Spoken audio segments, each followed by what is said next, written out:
नमस्कार, आदाब, सत श्री अकाल। मैं मनदीप वाले और आप देख रहे हैं अमनोपेडिया। आज एक बॉक्स ऑफिस पे धमाका हुआ, एक ऐसी फ़िल्म आई है जिसमें आपको दिमाग लगाने की ज़रूरत है और कुछ ना कुछ नए पहलुओं में एक नया सिनेमा देखने को मिलने वाला है। मैं आज बात करने वाला हूँ फ़िल्म धुरंधर की। चलिए, बिना किसी देरी के शुरू करते हैं review. I wanna be the greatest. Everybody on the fake shit. I look around and feel like everybody is the fakest. I make this every day and I'm impatient. Hoping one day I blow up from the basement. Statement, the top is so vacant. I don't hear shit that I think is amazing. Waiting for my day when I'm playing sold out shows for 1,000 faces. Hey. सबसे पहले मैं ये बात करना चाहूंगा कि जो Kantara movie की जो कंट्रोवर्सी है रणवीर सिंह की, मैं उसको बिल्कुल भी सपोर्ट नहीं करता हूं और मुझे भी वो बात अच्छी नहीं लगी है। डिस्पाइट इट, अगर हम बात करें फिल्म परफॉर्मेंस की, धुरंधर की, कैसे बाइकआउट करना चाहिए? नहीं नहीं। क्यों कह रहा हूं? क्योंकि ये फिल्म जब आप देखेंगे तो आप बोलेंगे हाँ, आप सही कह रहे थे। बात ऐसी है कि ये फिल्म जब आप देखेंगे तो आपको कुछ अलग सिनेमा देखने को मिलेगा। बेशक ये फिल्म लेंथी है, 3 घंटे 32 मिनट की ये फिल्म है, जो कि फर्स्ट हाफ 2 घंटे का होने वाला है और सेकंड हाफ 1 घंटा 32 सेकंड का होने वाला है। इसके बावजूद ये फिल्म लेंथी होने के बावजूद भी आपको इंटरटेन करती है। जो सबसे अच्छी बात इसमें आदित्य धर ने की है वो ये कि इस फिल्म को एक चैप्टर सीक्वेंस में दिखाया गया है, जिससे एक रिफ्रेश बंदा होता रहता है। ऑडियंस जब बैठती है थिएटर में तो उनको ये फिल्म बोर नहीं करती है। जिसमें एक प्लस पॉइंट जो सबसे अच्छा है इस फिल्म का वो है इसका म्यूजिक, बैकग्राउंड स्कोर। जिस तरह से पुराने गानों को इन्होंने फ्यूजन किया है, जिस तरह से उन्होंने उस म्यूजिक के साथ इसको हाइप करके सिनेमा को दिखाया है, वो कहीं ना कहीं इसको सपोर्ट करता हुआ दिख रहा है। रणवीर सिंह के करियर की सबसे बड़ी फिल्म होने वाली है। बोल सकते हैं कि रणवीर सिंह के करियर की ब्लॉकबस्टर फिल्म होने वाली है। वैसे ये मैसिव हिट जाती अगर ये कंतारा वाला चैप्टर ना होता, जिसकी वजह से कुछ सिनेमा घर खाली रह गए हैं। अकॉर्डिंग टू रिपोर्ट्स आज मॉर्निंग के शोज काफ़ी खाली थे और जहां तक अपडेट आई है कि लास्ट मोमेंट तक भी इस फिल्म का एडिट चल रहा था। काफ़ी चीज़ें चेंज की गई हैं, सेंसर बोर्ड ने काफ़ी चीज़ों पर कैंची चलाई है, डायलॉग्स चेंज हुए हैं कुछ। और ये ए रेटेड फिल्म है। ए रेटेड क्यों है? जब आप इस फिल्म को देखेंगे तो आपको समझ में आएगा कि ब्रुटैलिटी क्या होती है। एक अलग ही लेवल पे इस सिनेमा को क्रिएट किया गया है। हालांकि बहुत ही चालाकी से इसमें फिल्म मेकर्स ने कह दिया कि ये किसी भी तरह से रियल इंसिडेंट से नहीं उठाई गई है, but as it is characters के नेम रखे गए हैं, 1-2 नाम चेंज करके, बाकी नाम एज इट इज ही हैं और रियल ऑपरेशन जो हुए हैं उसकी फुटेज भी रेफरेंस के लिए इस फिल्म में आपको देखने को मिलेगी। एक्टिंग की बात करें तो कलाकार जो कि उम्दा कलाकार है, जिसमें आर माधवन है, संजय दत्त है, अक्षय खन्ना है और अपने रणवीर सिंह है, साथ में साथ राकेश बेदी जी के लिए कहना चाहूंगा कि अभी तक मैं उनको बचपन से देखता आ रहा हूँ, बट इससे बेस्ट काम उन्होंने आज तक नहीं किया है। मेरी नज़र में ये सबसे बेस्ट काम है उनकी लाइफ का। जिस तरह से उन्होंने एक पॉलिटिशियन, पाकिस्तानी पॉलिटिशियन का कैरेक्टर प्ले किया है। Akshay Khanna out of the box हैं भाई साहब। कहीं ना कहीं आपको ऐसा लगेगा कि कहीं फिल्म के लीड अक्षय खन्ना तो नहीं है। धुरंधर बेशक वो एक टाइटल है, रणवीर सिंह को रिप्रेजेंट करता हुआ, जिस तरह से उसको प्लॉट किया गया है पाकिस्तान में, बट असली धुरंधर निकल जाते हैं अपने लैरी किंग। जी हाँ, हम बात कर रहे हैं अक्षय खन्ना की। रहमान डकैत जिस तरह का ब्रूटल वो पर्सन रियल लाइफ में था, उसको इतने अच्छी तरह से स्टडी करके मेकर्स ने और खासकर अक्षय खन्ना ने, वो पिच के गाल के साथ वो आते हैं स्क्रीन पे और सबके गाल लाल करके जाते हैं। भाई साहब, दिल खुश कर दिया। म्यूजिक जैसे मैंने बताया कि इस फिल्म की आन बान और शान है। बैकग्राउंड स्कोर बहुत ही उम्दा है और विजुअल्स बहुत अट्रैक्टिव हैं इसके। वीएफएक्स बहुत अच्छा, सीसी बहुत अच्छा हुआ है इसका। स्टोरी कहीं पे भी मुझे बोरिंग नहीं लगी। लोग कह रहे हैं कि लेंथी है, बट भाई साहब आप जब देखेंगे तो वो लेंथ एक्चुअल में जस्टिफाई कर रही है स्टोरी लाइन को। जिस तरह से आदित्य धर ने इस स्टोरी को नरेट किया है, वो कहीं पे भी ऐसा नहीं लगा कि यार ये सीन काट सकते थे। नहीं, वो सीन एक्चुअल में होना चाहिए। वो वजह है कि 3 घंटे 32 सेकंड भी ऑडियंस सीट पे बैठी रह पाई है। मैंने खुद ये मॉर्निंग का 9 बजे का शो जाके देखा है और थिएटर पूरी स्क्रीन फुल थी। रणवीर सिंह की बात करें तो उनका ये कमबैक है और वाकई में ये कमबैक है। वो एक उम्दा कलाकार है, उसके अंदर वो आग है जो उसने डिलीवर किया धुरंधर में।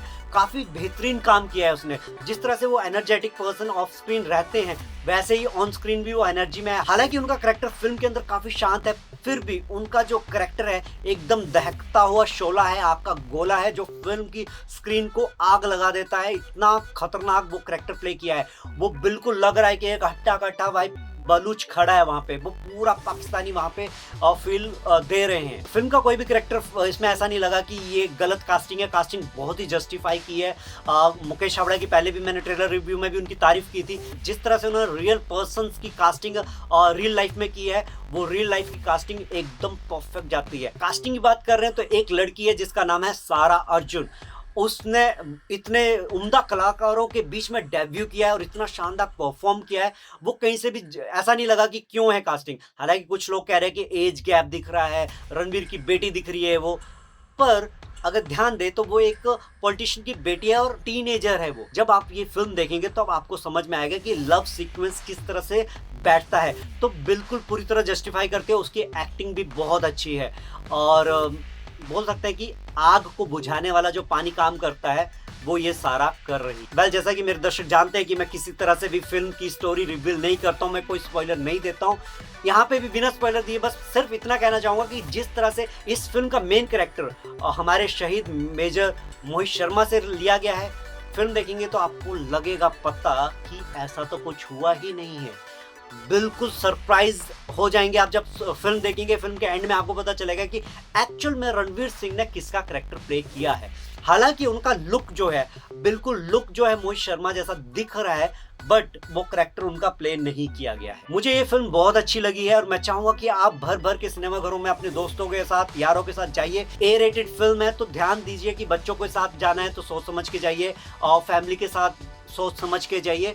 बट ओवरऑल ये एंटरटेनमेंट का एक अच्छा तरीका, एक अच्छा माध्यम आया है और ये कुछ हद तक आपको वेब सीरीज की तरह लगेगा। और फिल्म मेकर ने सेकंड पार्ट भी इसका अनाउंस कर दिया है। फिल्म के एंड में आप सीट छोड़ के जाइएगा मत, सेकंड पार्ट का क्यू आपको उसमें मिलेगा। हालांकि ओवरऑल बात की जाए तो फिल्म का जो हाइप होना चाहिए था वैसा ये हाइप नहीं है। जिस तरह से ट्रेलर कट गया था, क्या ट्रेलर था, मतलब गूज बम आ गए थे। 5 आउट ऑफ 5 रेटिंग देने का मन था उस ट्रेलर को और दिया भी हमने। बट फिल्म देख के मैं एमनोपीडिया रेटिंग की बात करूं तो 4 आउट ऑफ 5 देना चाहूंगा इस फिल्म को। और सेकंड पार्ट के लिए मैं कहना चाहूंगा कि कुछ थोड़ा सा हाइप ऐसा करना चाहिए था कि जिससे ऑडियंस खींची चली आए। जैसा कि एनिमल 2 का लोगों को बेसब्री से इंतजार था, पुष्पा 2 का था, KGF 2 का था, या फिर सबसे एपिक स्टोरी जो थी बाहुबली 2 का वेट था, वैसा वेट इस मूवी का लग नहीं रहा है। जिस तरह से उन्होंने एंड किया, एंड थोड़ा सा ऐसा होना चाहिए था कि कुछ तो ऐसा छोड़ के जाते जो लोगों को दूसरे पार्ट के लिए खींच के लाता, वो थोड़ा सा मिसिंग है इसमें। संजय दत्त की बात करें तो उनका जो इंट्रोडक्शन फिल्म में हुआ है वो सुपर्ब हुआ है बहुत। हालांकि उनको हम पहले भी कॉप में देख चुके हैं, बट इस तरह का कॉप जिस तरह से आदित्य धर ने उनको दिखाया है वो डिफरेंट है, काफी डिफरेंट। आप मूवी में जब देखेंगे तो लगेगा कि ये हम नया संजय दत्त देख रहे हैं। क्लाइमेक्स बहुत शानदार है और अक्षय खन्ना किस तरह से दोनों पे भारी पड़ते हैं, दोनों बोले तो कौन दो हैं वो फिल्म में जाके देखिए। मैं आदित्य धर के लिए कहना चाहूंगा एक मैजिशियन है वो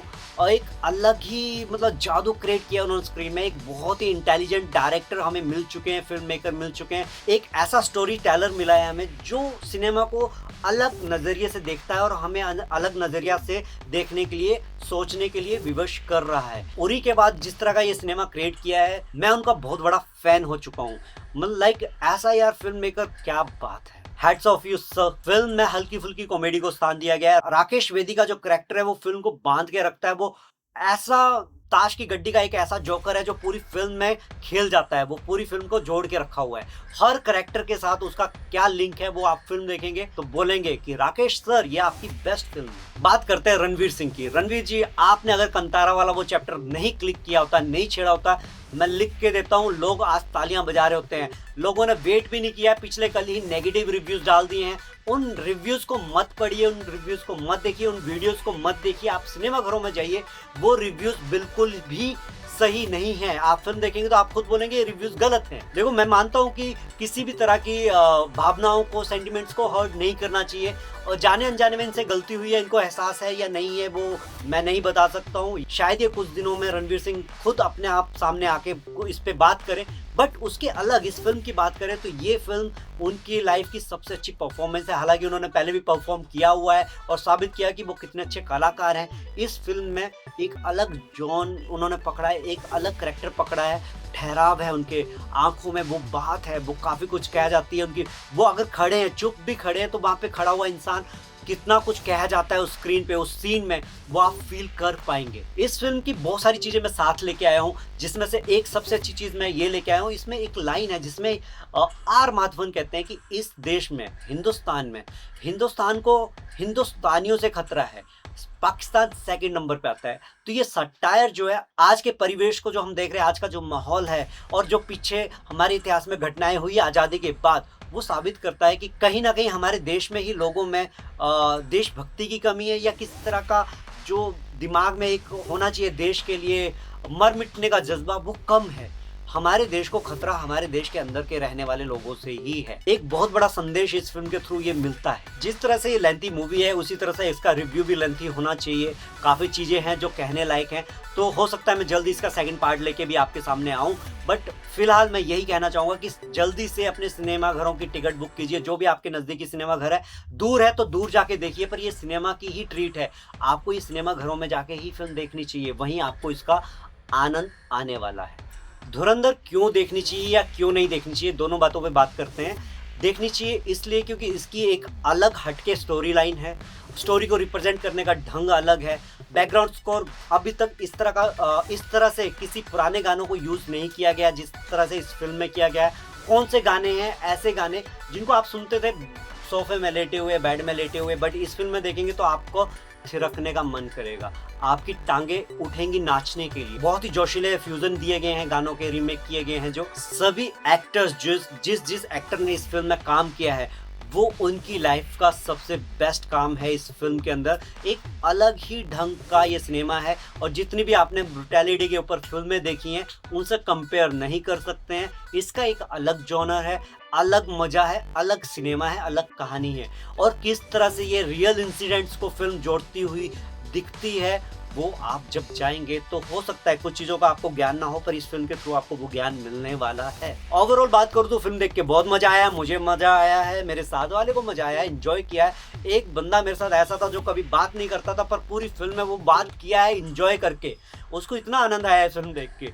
तो बात मानिए, नज़दीकी सिनेमाघरों में जाइए और फिल्म का लुत्फ उठाइए। जल्दी मिलूंगा किसी दूसरे फिल्म के रिव्यूज के साथ, तब तक के लिए बने रहें एमनोपीडिया के साथ। सब्सक्राइब करना ना भूलिए। जय हिंद, जय भारत।